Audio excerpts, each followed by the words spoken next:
کی مجلس اور صحبت کا اثر یہ ہوا کہ اللہ نے ان کو صحابہ بنا دیا، اور صحابہ کے بارے میں اللہ نے قرآن کے اندر فرما دیا کہ میں ان سے راضی ہوں، یہ مجھ سے راضی ہیں۔ صحابہ کے بارے میں اللہ نے قرآن کے اندر فرما دیا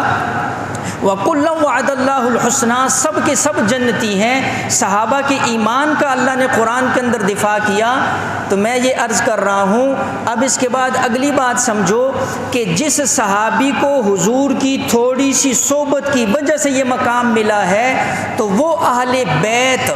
جو حضور کی اولاد ہیں، وہ اہل بیت جو حضور کا خون ہے، وہ اہل بیت جو حضور کے رشتہ دار ہیں، وہ اہل بیت جو صبح بھی حضور کے ساتھ ہیں، شام بھی حضور کے ساتھ ہیں، وہ اہل بیت جو گھر والے ہیں، وہ اہل بیت جو صبح اور شام مجلس اکٹھی ہے، وہ اہل بیت جن کے ساتھ بستر اکٹھا ہے، وہ اہل بیت جن کے ساتھ تعلق ایک ہے، وہ اہل بیت جو غمی اور خوشی کے اندر شریک ہیں، وہ اہل بیت جو ہر موقع مقام منزل کے اندر قدم بر قدم ساتھ چل رہے ہیں، ان کا مقام اور درجہ کتنا اعلیٰ ہوگا